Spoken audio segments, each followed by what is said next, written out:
ওই বান্দা গুনার কারণে যদি কালেমা না পড়িয়া কবরের বিছানায় যায়, ওই বান্দা কবরের জাহান্নামের আগুন কেমন করে সহ্য করবে? ওই কবরে ৯৯টা সাপের কামড় কেমন করে সহ্য করবে? কিয়ামতের ময়দানে নবী বলেন, হাসরের ময়দান তো বড় ভয়ঙ্কর, নারী পুরুষ সব উলঙ্গ, আল্লাহর আদালতে দাঁড়ানো, সূর্যটা নিচে নামানো, জমিনটা সূর্যের গরমে তামা হয়ে আছে, ওদিকে জাহান্নামের আগুনের আওয়াজ, এমন কঠিন হালাত। ওই সময় এক ব্যক্তি আল্লাহর সামনে দাঁড়াবে, এত গুনাহ আর এত নেক আমল, এত নেক আমল, নেক আমল কিন্তু একটা নেকে গিয়া টান ভরে গেছে। এখন একটা নেক হলেই সে জান্নাত পায়, কিন্তু একটা নেক তার আমল নামায় নাই। আল্লাহ বলবে, যা হাসরের ময়দানে ঘোর, ঘুরে ঘুরে দেখ, কেউ তোর একটা নেক দেয়নি। দৌড়াইয়া যাবে ছেলের কাছে, ছেলে বলবে, আমার বাবা ছিল, কিন্তু তুমি যে আমার বাবা আমি তা বিশ্বাস করি না। মায়ের কাছে যাবে, মা বলবে, আমার ছেলে ছিল কিনা জানি না, থাকলেও বলতে পারি না, তবে তুই আমার ছেলে মানি না। আবার এইভাবে ঘুরতে ঘুরতে নিরাশ হয়ে যাবে, একটা নেকের টান হলেই তো জান্নাত পাবো। হঠাৎ হাসরের ময়দানের এক পাশে দেখবে একটা বুড়া বসে আছে। ও ডাকবে, ভাই তুমি দৌড়াও কেন? বলে, তোমারে বলে লাভ নাই। কথাই হ্যাঁ, কনা বলো। বলে, আমার জীবনের সব আমল আল্লাহর কাছে কবুল, এখন একটা নেকে যে আটকায় গেছি, একটা নেক হলে আমি জান্নাত পাই। কার কাছে যাব? মা ফিরাইয়া দিছে, সন্তান ফিরাইয়া দিছে, কেউ একটা নেক দেয় না। ওই আল্লাহর বান্দা কয়, আমার সব গুনাহ গুনাহ গুনাহ গুনাহ, মাত্র একটা নেক আছে। কয়টা? একটা নেক আছে। এখনই এক নেক দিয়ে তো আমি জান্নাত পাবো না, আমার তো জাহান্নামে যেতেই হবে। তবে একটা নেক দিয়ে করব কি? যাও, আমি এই নেকটা তোমারে দিয়ে দিলাম, তুমি জান্নাতে যাও। যেহেতু আমি যেতেই পারবো না, আমার সব গুনাহ জাহান্নামে যাব, অন্তত তোমার একটু উপকার করি, একটা নেক তোমারে দিলাম। বান্দা খুশিতে দৌড় দিয়া যাবে, ও রব্বে কারীম, একটা নেক আমি পেয়ে গেছি, আমাকে জান্নাত দিয়ে দাও। হাসরের ময়দানে তো কঠিন, গরমে পানির পিপাসায় কলিজা ছটফট করবে, কে কার আগে জান্নাতে যাবে পাগলের মতো হয়ে যাবে। ওই বান্দা দৌড়ায় বলবে, হে দয়ার মালিক, আমার একটা নেক পেয়ে গেছি। তোর মায়ের দেশে না, ছেলে কয় না, তোরে যে একটা নেক এই বিপদের সময় কে দিল, তারে নিয়ে আস। কয় দিছে এক বান্দা, একজন বুড়া আল্লাহর আদালতে আসবে। এই তুই আরে নেক দিছো? কয় হ্যাঁ। কয় তুই কি জান্নাতে যাবি না? ও দয়ার মালিক, আমার আমল নামায় সব গুনাহ, একটা নেক মাত্র ছিল, আমি চিন্তা করে দেখলাম ওই একটা নেক নিয়ে জান্নাতে যেতে পারবো না, কিন্তু এই ভাই একটা নেকের অভাব আছে, আমি যদি তারে একটা নেক দেই, অন্তত আমার ভাইয়ের উপকার করলাম, আমি তো জাহান্নামী হয়ে যাব। আমি একটা নেক এই ভাইকে দিয়ে দিলাম, অন্তত ভাই জাহান্নাম থেকে বাঁচুক। ওই কষ্ট সহ্য করা যাবে না, সূর্যের গরম সইতে পারি না, আমার ভাইকে আল্লাহ জান্নাত দিয়ে দেন, আমার কপালে তো জান্নাত নাই, আমি তো এক নেক দিয়ে যেতে পারবো না। আল্লাহ ডাক দিয়া কয়, জানো আমি আল্লাহর নাম গফফার,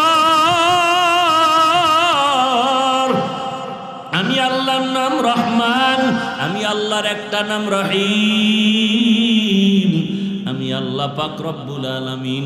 আমার স্পেশাল পাওয়ারে তুই যে একটা নেক দিয়া সাহায্য করলি, সহযোগিতা করলি, আমি আল্লাহ এর বরকতে তোকেও জান্নাত দিয়ে দিলাম। सूरज ने दिया अपनी शुआओं को ये पैगाम, सूरज ने दिया अपनी शुआओं को ये पैगाम, दुनिया है अजब चीज़ कभी सुबह कभी शाम, दुनिया है अजब चीज़ कभी सुबह कभी शाम, दुनिया में हो दुनिया का तलबगार नहीं हो, दुनिया में हो दुनिया का तलबगार नहीं हो, बाजार से गुजर हो खरीदार नहीं हो, बाजार से गुजर हो खरीदार नहीं हो। मकबूल है शाज़ है काबिल तू बहुत है, मकबूल है शाज़ है काबिल तू बहुत है, आईना के मानिंदे तू नहीं दिल तू बहुत है, आईना के मानिंदे तू नहीं दिल तू बहुत है। ला इलाहा इल्लल्लाह, ला इलाहा इल्लल्लाह, ला इलाहा इल्लल्लाह, ला इलाहा इल्लल्लाह, ला इलाहा इल्लल्लाह, ला इलाहा इल्लल्लाह, ला इलाहा इल्लल्लाह, ला इलाहा इल्लल्लाह, ला इलाहा इल्लल्लाह, ला इलाहा इल्लल्लाह, ला इलाहा इल्लल्लाह मुहम्मदुर রাসূলুল্লাহ।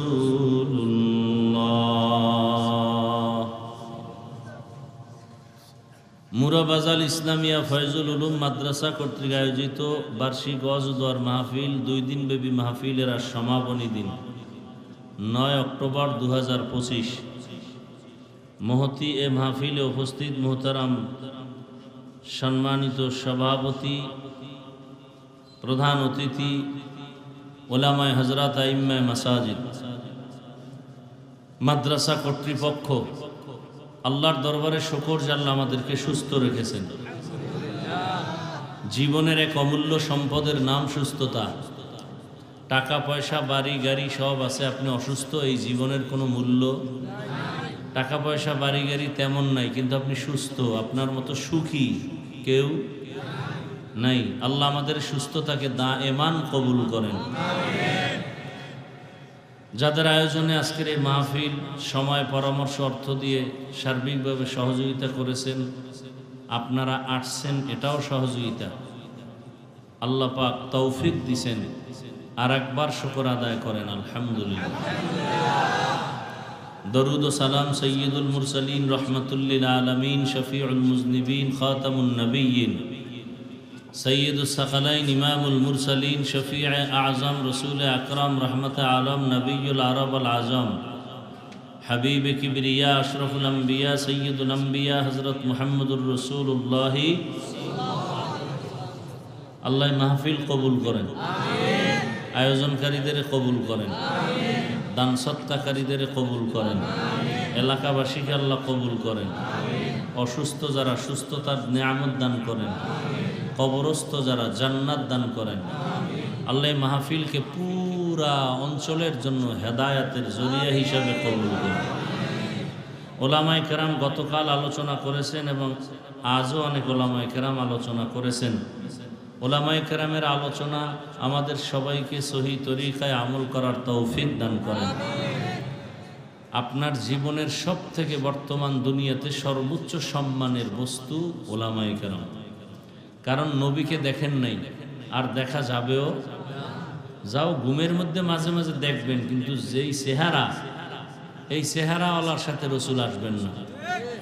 যে গাঞ্জা খাইয়া চেহারাটারে বান্দর বানায় ফেলাইছে, সারা রাত মোবাইলে আকাম কইরা চেহারার নূর নষ্ট করে ফেলেছে। এই চেহারায় রসুল আসবেন? কোনো বেনামাজি কোনোদিন রসুলকে স্বপ্নে দেখবে না, রসুলের আশেক দেখবে। কোনো বেনামাজি রসুলের আশেক হতে পারে না। বেনামাজি আশেক দাবি করলে গুনাহ হবে। কোনো সুদখোর, কোনো ঘুষখোর রসুলের আশেক দাবি করা জায়েজ নেই, ওরা রসুলের বড় দুশ্মন। রসুলের দুশ্মন কখনো রসুলের আশেক হতে পারে না। রসুলের আশেকের জবানে কখনো গালি আসবে না। রসুলের আসল যারা আশেক তারা কাউকে হিংসার নজরে দেখবে না। রসুলের আশেক যারা মুমিনকে যেমন অন্তরে জায়গা দিবে, বেঈমানকেও অন্তরে জায়গা দিবে। মানুষের সাথে ভালো আচরণ করবে, তখন মানুষ মনে করবে যে আসলে এই লোকটা এত সুন্দর আচরণ কেন করে, বা এই লোকটা যে রসুলকে মানে সে রসুল ভালো ছিল কি। আর যেই লোকটা আচরণ খারাপ করে এর দ্বারা বদনাম হয় যে না মুসলমানের ইসলামটাই মনে হয় আমি। আপনার আচরণ এত খারাপ কেন? নবী বলেন দুনিয়াতে ভালো মানুষকে জানো, খায়রুন নাস মাইয়ান ফাউন নাস, সব থেকে ভালো মানুষ ওই ব্যক্তি যার দ্বারা অন্য কোনো কষ্ট পায় না। আপনার হাতের দ্বারা কেউ কষ্ট পাবে না, চোখের চাহনির দ্বারাও যেন কষ্ট না পায়, জবানের কথার দ্বারা কেউ কষ্ট না পায়। এইভাবে মানে আপনি মনে করেন সবার সামনে ঠিক, ঘরে গেলে বউর সাথে ভালো ব্যবহার করেন না, এটা কেউ জানে না, আল্লাহ জানে না। এই জন্য আপনি ভালো স্বামী কিনা বউর থেকে সাক্ষী নিতে হবে। একজন আল্লাহর বান্দা এরকম দাড়ি আমার কাছে আসছে, খুব আমি চিনি চিনি লাগে, দাঁড়ায় রয়েছে এক চুপচাপ বুড়া মানুষ, আলেম। তো লোকজন কিছু কমছে, পরে আসছে, আইসা হাত মিলাইয়া কানে কানে কিছু টাকা দিছে আমার। তাই আমি কি ব্যাপারে টাকা দিলেন কেন? হুজুর 2001 সালে আপনারে আমি ওয়াজে আনছিলাম কোনো এক জায়গায়, সেই সময়ের টাকা কোনো না কোনো কারণে আমি দিতে পারি নাই, সেই টাকা সেদিন দিছে। কত? 200। কত টাকা? 200। আমি ওই টাকাটারে বাসায় লই গেছি, নিয়ে আমি খুশি। ওই 200 টাকা মানে আমার কাছে 2000 কোটি টাকার সমান দাম। আমি বরকতের সাথে নিয়ে গেছি। বাসায় যাই কইলাম কি করুন, মাদ্রাসায় দিয়ে দেন। পরে মাদ্রাসায় দিয়ে দিলাম। 2001-এর টাকা, হালাল টাকা, কেউ নষ্ট করতে পারে না, ঘুরে ফিরে আসবেই। বিল্ডিং করছেন, এটা দখল হবে কেন? মানুষের আকাম করে টাকা দিয়ে বিল্ডিং বানাইছেন, তো এটা দখল হবে না? হালাল টাকায় বানান, যে দখল করতে পারবে ওর হাত পাও সব নষ্ট হয়ে যায়। গরিবের বেতন মারছেন, জুলুম করছেন, ব্যবসায়ীদের সাথে চান্দাবাজি ধান্দাবাজি করে টাকা নিয়ে ঘর করছেন। মাইয়ে পোলা খাইয়েও ধ্বংস হয়ে যাবে, মরার আগেই ধ্বংস চোখে দেখবে, চোখে দেখবে। দোকানে ডাকাতি হবে কেন? দোকানে ঢোকেন বিসমিল্লাহ বলে, সূরা ইয়াসিন পরে দোকান খুলেন, খুলতে গিয়ে এই মোবাইলের আকাম বাজাইতেছেন, গান বাজাইতেছেন। একটা যুবক যুবতীর বিবাহ হবে, শান্তির জীবন হবে, দাম্পত্য জীবন, শুরুর থেকে আকাম শুরু। তো এই বিয়ে শান্তি হবে কেন?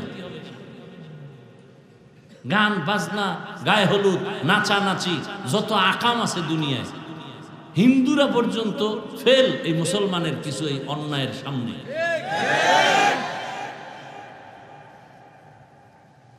গায়ে হলুদ সম্পূর্ণ হারাম, এ সমস্ত অনুষ্ঠান। লজ্জা নাই, কি বলবো? 13 হুজুরা সবাই বাধা দেয় না, আমার এত ঠেকা ডাকি যে আমার বাধা দেওয়া লাগে। মুসলমানি করাইবে, হ্যাঁ গেট লাগে। এক বক্তায় ওয়াজ করছে, শুনছি, পোলার মুসলমানিতে এত পরিমাণ উপটৌকন আসছে, টাকা পয়সা। বাপে কয় আমার আর একবার করাইলো তো আমিও পাইতাম। যেই পরিমাণ টাকা আইছে মুসলমানিতে, বাধা দেওয়ার কোনো উপায় নাই।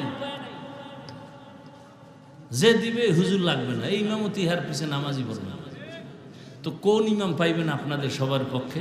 কেউ আহলে হাদিস, কেউ মাযহাবি, কেউ গায়রে মুকাল্লিদ, কেউ হানাফি, কেউ সুন্নি, কেউ ওয়াহাবি। এই যে এত তালের মানুষ এক মসজিদে থাকলে এতগুলো মানুষের মন একজনে কেমনে জমে গেল? তো এক দলের কাছে ভালো, আর এক দলের কাছে না, এই হুজুর ভালো লাগে না, বাদ দাও। হে আইসে একজন জন্য ভালো হয়েছে, আর এক দল খানে আমাকে ভালো না রে, বাদ দাও। কয়েকদিন পরে কেউ নামাজই বাদ। এত মতবিরোধ। এক মোবাইলে কদ্দুর নিয়ে এসে দেন তো তামসাটা, মানে আকাম একটা বাজায় ধুইয়া এবার গেছি আর এক দিয়েছি। মোবাইল জীবনকে ধ্বংস করার একটা অস্ত্রের নাম মোবাইল। আল্লাহ মোবাইলের গুনাহ থেকে আমাদেরকে হেফাজত করুন। আমি আপনাদের সামনে দোয়া নিতে আসছি। অনেক ধৈর্য আপনারা ধরছেন, আল্লাহ পাকে ধৈর্যের বরকতে জান্নাত দান করুন। আমি এক টুকরা আয়াত পড়ছি এবং রসুলের হাদিস থেকে একটি হাদিস পড়েছি। মাদ্রাসা যেহেতু সেই সংক্রান্ত কিছু আলোচনা করার নিয়তে সূরা আর রহমানের শুরু থেকে আয়াত পড়ছি। তরজমাটা বলে নেই। আল্লাহ বলেন, আর রহমান আল্লামাল কুরআন খালাকাল ইনসানা আল্লামাহুল বায়ান। রহমান হলেন তিনি, কোরআন শিক্ষা দিলেন যিনি। রহমান হলেন তিনি, মানুষ সৃষ্টি করলেন যিনি। রহমান হলেন তিনি, বয়ান শিক্ষা দিলেন যিনি। রহমতের নবী বলেন, খায়রুকুম মান তাআল্লামাল কুরআনা ওয়া আল্লামা। তোমাদের মধ্যে সর্বোৎকৃষ্ট শ্রেষ্ঠ ওই ব্যক্তি যে নিজে কোরআন পড়ে অন্যকেও শিক্ষা দান করে। যেমন এটাও সেই দামি মজলিস। একটা হলো ডাইরেক্ট কোরআন পড়াই, আমি আর একজনকে পড়াই। আর একটা হইলো এমন কিছু পদ্ধতি শিখাইতেছি যেই পদ্ধতি শিখলে কোরআন বুঝবে। এটাও কোরআন শিক্ষার অন্তর্ভুক্ত। এদের নাম তালিবুল ইলম। নবীজি বলছেন, তালিবুল ইলমের জন্য নদীর মাছ, গর্তের পিপিলিকা দোয়া করে। অর্থাৎ পানির মধ্যে যা আছে, স্থলভাগে যা আছে, সব প্রাণী তালিবুল ইলমের জন্য দোয়া করে, যারা কোরআনী ইলম শিখতে যায়। তালিবুল ইলম হতে হবে। এখন তো তালিবুল ইলম পাওয়া যায় না, তালেবে তাআম পাওয়া যায়, তালেবে মাকান।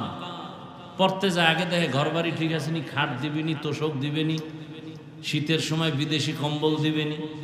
এরপরে যারা খাওন তালাশ করে, কয় বেলা খানা দেয়, কয়টা গরু, কয়টা খাসি, এই খাওয়ানোর জন্য পড়ালেখা সব শেষ।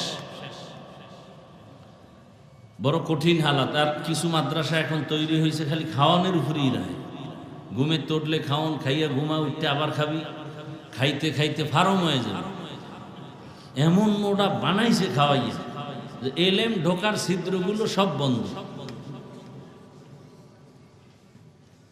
কয়েকদিন পর ফইরে টইরে না, মাথায় ঢুকে না, জনমের মতো খাওয়াইছে। অথচ কোরআন ও হাদিসের এলেম নেওয়ার জন্য বান্দাকে কষ্ট যত বেশি করবে, তার এলেমে বরকত তত বেশি হবে। আল্লাহ নিজে নবীকে বলেন, লা তুহাররিক বিহি লিসানাকা লিতাআজালা বি ইন্না আলাইনা জামআহু ওয়া কুরআনা। হে পয়গম্বর, আপনি কোরআন শিখার জন্য তাড়াহুড়া করবেন না। আমি আল্লাহ কুদরতের দ্বারা ইলম আপনার সিনার মধ্যে জমা করে দিব। কোনো কষ্ট করা। অথচ আপনারা সবাই জানেন, বুখারী শরীফের ইবারত, কোরআন যখন নতুন নিয়ে আসে জিবরাইল 5টা আয়াত, ইকরা বিসমি রাব্বিকাল্লাযী খালাক, খালাকাল ইনসানা মিন আলাক, ইকরা ওয়া রাব্বুকাল আকরাম, আল্লাযী আল্লামা বিল কলম, আল্লামাল ইনসানা মা লাম ইয়ালাম। এই 5টা আয়াত নিয়ে যখন প্রথম কোরআন নাজিলের শুরু, হেরা পর্বতে জিবরাইল আমিন আসেন। নবী হেরা পর্বতে ধ্যানে আছেন। কার ধ্যানে? বলেন না কেন? আল্লাহ পাওয়ার ধ্যান করেন, সাধনা করেন। এই সাধনার নাম মুরাকাবা, এই সাধনার নাম মুজাহাদা। রহমতের নবীকে দাঁড় করালেন, জিবরাইল আমিনের সিনাটা রহমতের নবীর সিনার সাথে লাগায় একটু হালকা চাপ দিলেন আর বললেন, ইকরা। রহমতের নবী জবাব দিলেন, মা আনা বিকারিন, আমি পড়তে জানি না। জিবরাইল আমিন আবার চাপ দিলেন, ইকরা, হে নবী আপনি পড়ুন। রহমতের নবী আবার জবাব দিলেন, মা আনা বিকারিন, আমি পড়তে জানি না। কয় চাপ হইছে?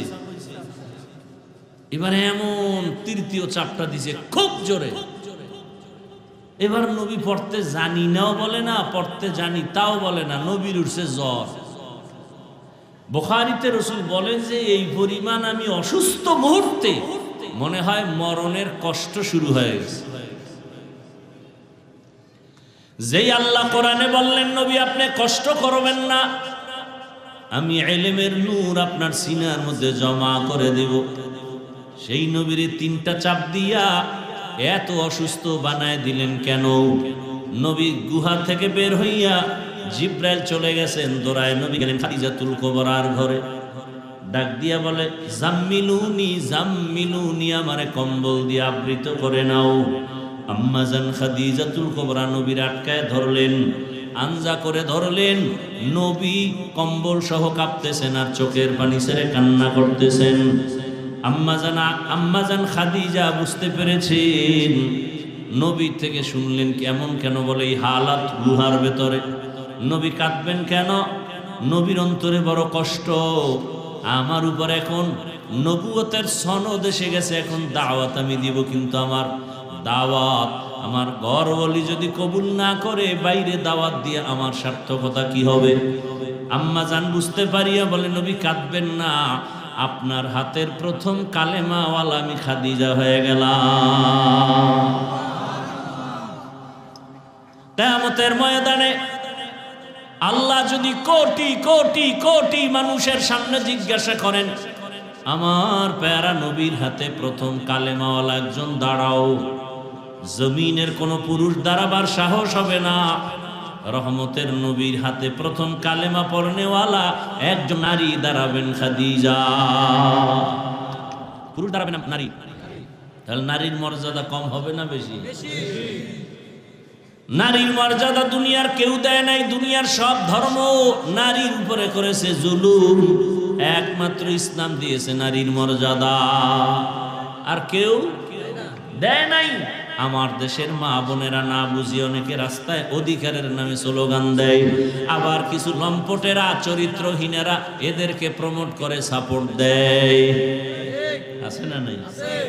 ইসলাম ছাড়া নারীর মর্যাদা পৃথিবীতে কেউ দিতে পারে নাই, কিয়ামতের আগে পারবেও না। ভালো করে বুঝার চেষ্টা করেন। তো নবী এলেন দিবে আল্লাহ এমনি জমা কইরা, তো এত কষ্ট দিলেন কেন? তাও এক চাপ না, কয় চাপ? 3 চাপ। কারণটা কি? বহু জবাবের একটা জবাব হলো আল্লাহ বুঝায় দিলেন আমার ইলমের নূর যদি নিতে চাও কষ্ট ছাড়া সম্ভব হবে না। ইলমেরা এজাজু করদান বেহিসাব, খলকেরা দাদান জবাবে বাসওয়াব হক নাদারত, দোস্তে খলকা জারেরা নিস্তে ই খাসলত একে দিন দারের। স্বাস্থ্য ভালো আছে, মাথাও ভালো, কিন্তু কণ্ঠ খারাপ, কেমন বয়ান হবে? কথা কয় না, বুঝেন নাই? প্যান্ডেল ভালো, লাইট ভালো, মাইক খারাপ, যা করতেছি গায়ের জোরে। চিন্তা করলাম কমিটির লগে যাই করি আর না করি, আপনারা তো আমাকে ভালোবাসেন, আপনাদেরকে যদ্দুর ভারী দিয়ে যায়, সবাইরে খেপাইয়া লাভ আছে না। দেশের অবস্থা এমনি ভালো না, চারিদিকে খেলে আগুন জ্বলে, সব একলাই নাইতেছে, হুজুরগুলো একলাই নাইতে পারতেছে না, সমস্যা। আর হুজুরদের আলাদা রাখার জন্য কোটি কোটি কোটি টাকা ব্যয় করা হচ্ছে, হুজুরেরা যেন এক না হয়। কারণ এদেশের হুজুর আলেম ওলামা এক হলে নাস্তিকদের ঘুম হারাম হয়ে যাবে। এদেশের আলেম ওলামারা এক হইয়া যদি একবার চেয়ারে বসতে পারে, এই জাতি এখান থেকে বের হইতে 100 বছর লাগবে। কত বড় বেহায়া! আমার আল্লাহ ফেরেশতাকে ডাক দিয়ে কয়, দেখ আমার ভালোবাসার মানুষগুলো মসজিদে হাজির, আমার ভালোবাসার মানুষগুলো মাদ্রাসার ময়দানে হাজির।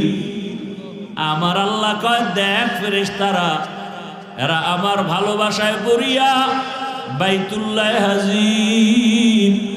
এই ময়দানের মানুষগুলো রাত্র 12টা পর্যন্ত কি চায়? টাকা চায় না, বাড়ি চায় না, গাড়ি চায় না। এই মানুষগুলো আমার মাওলার বড় আশিক। আমার আল্লাহ কয় ফেরেশতা সাক্ষী থাক, আমি এদের বড় আদর করে বানাইছি। এই বান্দাগুলো আমার মোহাব্বতে ময়দানে হাজির হয়ে গেছে। আমি আল্লাহর লজ্জা লাগে যদি এদের ক্ষমা না কইরা দেই। ফেরেশতারা সাক্ষী থাক, এত রাতে ঘুম নাই, খানা নাই, পেরেশান হইয়া আমার মোহাব্বতে আসছে। আমি আল্লাহ এদের সব গুনাহ মাফ করে দিলাম। আমি আল্লাহ চাই না আমার বান্দাগুলো জাহান্নামের আগুনে জ্বলবে, কারণ দুনিয়ার এক সেকেন্ডের সূর্যের গরম আমার বান্দাগুলো সহ্য করতে পারে না। একটা মশার কামড় দিলে আমার বান্দা ঘুমাইতে পারে না। ওই বান্দা গুনার কারণে যদি কালেমা না করিয়া কবরের বিছানায় যায়, ওই বান্দা কবরের জাহান্নামের আগুন কেমন করে সহ্য করবে? ওই কবরে 99টা সাপের কামড় কেমন করে সহ্য করবে? এই জন্য আল্লাহ বারবার বলে, ওলামায়ে কেরামদের বলে, যাও ও নবী তোমার ওয়ারিসদের জানায়া দাও, উম্মতেরা যেন গুনাহ ছাড়িয়া দেয়, গুনার থেকে যেন নিজেরে বাঁচায়। আদর্শ মানুষ না হইয়া কবরে গেলে জাহান্নাম ছাড়া উপায় নাই। আমার কাছে বংশগত মানুষ হইয়া আসলে কোনো লাভ নাই, আমার কাছে জন্মদাতা বাবার পরিচয় দিয়া লাভ নাই। আমার কাছে আসতে হবে আদর্শ মানুষ হইয়া। মানুষ গুণের মানুষ হইতে হবে। মানুষের গুণের নাম ইবাদত। ইবাদত শিখতে হলে লাগবে কোরআন হাদিস, না বুঝলে যেতে হবে উলামায়ে কেরামের কাছে। উলামায়ে কেরামের কাছে যাইয়া কোরআন হাদিস অনুযায়ী জ্ঞান নিয়া নবীর সুন্নত অনুযায়ী বান্দা জীবন চালাও, ইবাদত করো, নামাজ পড়ো, তেলাওয়াত করো, গুনাহ থেকে বাঁচাও, তখন তুমি হবা গুণের মানুষ। আমি গুণের মানুষকে জান্নাত দান করব। এদিকে ইঙ্গিত করে আল্লাহ বলেন, আর রহমান আল্লামাল কুরআন খলাকাল ইনসান। আমি রহমান কেমন জানো? আগে কোরআন শিখাইছি, তারপরে মানুষ সৃষ্টি করেছি। অর্থাৎ যারা কোরআন হাদিস থেকে ইবাদত শিখিয়া আলেমদের মাধ্যমে যারা ইবাদত করবে তারা গুণের মানুষ হবে। অর্থাৎ গুণের মানুষ হইতে হলে লাগবে ইবাদত, ইবাদত শিখতে হলে লাগবে কোরআন, কোরআন বুঝতে হলে লাগবে উলামায়ে কেরাম। এক কথায় মানুষ কোরআন হাদিসের জ্ঞান না নিয়া ইবাদত না করিয়া গুণের মানুষ হতে পারবে না। অতএব গুণের মানুষ হতে হলে কোরআন ও হাদিসের জ্ঞান লাগবে, ইলম লাগবে। এই জন্য আল্লাহ বলেন, আমি আগে কোরআন শিখাইছি, তারপরে মানুষ বানাইছি। এই কোরআন শিক্ষা দেওয়ার মার্কাজ মাদ্রাসা, আলেম ওলামা তৈরি হওয়ার মার্কাজ মাদ্রাসা, মুবাল্লিগ মুজাহিদ মুআল্লিম তৈরি হওয়ার ফ্যাক্টরি মাদ্রাসা। এই মাদ্রাসার সহযোগিতা যারা করো, আমি হাফিজুর রহমান আলেম হওয়ার পরে আল্লাহ আমাকে যদি জান্নাত দেন আর সম্মান দেন, আমাকে যা দিবেন, আমার এই চেয়ার পর্যন্ত আনতে যাদের চোখের পানি আছে, যারা আমাকে সহযোগিতা করছে ছাত্র সময়, কিয়ামতের ময়দানে আল্লাহ বলবে, যাও তুমি আলেম হইতে গিয়া যারা সহযোগিতা করছে এদেরকেও আমি জান্নাত দিয়ে দিলাম। এরে আল্লাহর বান্দা, অন্যের উপরে সহনশীল হওয়া, একে অপরকে সহযোগিতা করার দাম কত? আমি সেদিনও হাদিসে দেখলাম, কিয়ামতের ময়দানে নবী বলেন, হাসরের ময়দান তো বড় ভয়ঙ্কর, নারী পুরুষ সব উলঙ্গ, আল্লাহর আদালতে দাঁড়ানো, সূর্যটা নিচে নামানো, জমিনটা সূর্যের গরমে তামা হয়ে আছে, ওদিকে জাহান্নামের আগুনের আওয়াজ, এমন কঠিন হালাত। ওই সময় এক ব্যক্তি আল্লাহর সামনে দাঁড়াবে, এত গুনাহ আর এত নেক আমল, এত নেক আমল, নেক আমল কিন্তু একটা নেকে গিয়া টান ভরে গেছে। এখন একটা নেক হলেই সে জান্নাত পায়, কিন্তু একটা নেক তার আমল নামায় নাই। আল্লাহ বলবে, যা হাসরের ময়দানে ঘুরে ঘুরে দেখ, কেউ তোর একটা নেক দেয়নি। দৌড়াইয়া যাবে ছেলের কাছে, ছেলে বলবে, আমার বাবা ছিল, কিন্তু তুমি যে আমার বাবা আমি তা বিশ্বাস করি না। মায়ের কাছে যাবে, মা বলবে, আমার ছেলে ছিল কিনা জানি না, থাকলেও বলতে পারি না, তবে তুই আমার ছেলে মানি না। আবার এইভাবে ঘুরতে ঘুরতে নিরাশ হয়ে যাবে, একটা নেকের টান হলেই তো জান্নাত পাবো। হঠাৎ হাসরের ময়দানের এক পাশে দেখবে একটা বুড়া বসে আছে। ও ডাকবে, এ ভাই তুমি দৌড়াও কেন? বলে তোমারে বলে লাভ নাই। কথাই হ্যাঁ, কয় না বলো। বলে আমার জীবনের সব আমল আল্লাহর কাছে কবুল, এখন একটা নেকে যে আটকায় গেছি, একটা নেক হলে আমি জান্নাত পাই। কার কাছে যাব? মা ফিরায় দিছে, সন্তান ফিরায় দিছে, কেউ একটা নেক দেয় না। ওই আল্লাহর বান্দা কয় আমার সব গুনাহ গুনাহ গুনাহ গুনাহ, মাত্র একটা নেক আছে। কয়টা? একটা নেক আছে। এখনই এক নেক দিয়ে তুমি জান্নাত পাবো না, আমার তো জাহান্নামে যেতেই হবে। তবে একটা নেক দিয়ে করব কি? যাও আমি এই নেকটা তোমারে দিয়ে দিলাম, তুমি জান্নাতে যাও। যেহেতু আমি যেতেই পারবো না, আমার সব গুনাহ জাহান্নামে যাব, অন্তত তোমার একটু উপকার করি, একটা নেক তোমারে দিলাম। বান্দা খুশিতে দৌড় দিয়া যাবে, ও রব্বে কারীম একটা নেক আমি পেয়ে গেছি, আমাকে জান্নাত দিয়ে দাও। হাসরের ময়দানে তো কঠিন, গরমে পানির পিপাসায় কলিজা ছটফট করবে, কে কার আগে জান্নাতে যাবে পাগলের মতো হয়ে যাবে। ওই বান্দা দৌড়ায় বলবে, হে দয়ার মালিক আমার একটা নেক পেয়ে গেছি। তোর মায়ে দেশে না, ছেলে কয় না, তোরে যে একটা নেক এই বিপদের সময় কে দিল, তারে নিয়ে আস। কয় দিছে এক বান্দা, একজন বুড়া আল্লাহর আদালতে আসবে। এই তুই আরে নেক দিছো? কয় হ্যাঁ। কয় তুই কি জান্নাতে যাবি না? ও দয়ার মালিক আমার আমল নামায় সব গুনাহ, একটা নেক মাত্র ছিল, আমি চিন্তা করে দেখলাম ওই একটা নেক নিয়ে জান্নাতে যেতে পারবো না, কিন্তু এই ভাই একটা নেকের অভাব আছে, আমি যদি তারে একটা নেক দেই অন্তত আমার ভাইয়ের উপকার করলাম, আমি তো জাহান্নামী হয়ে যাব। আমি একটা নেক এই ভাইকে দিয়ে দিলাম, অন্তত ভাই জাহান্নাম থেকে বাঁচুক।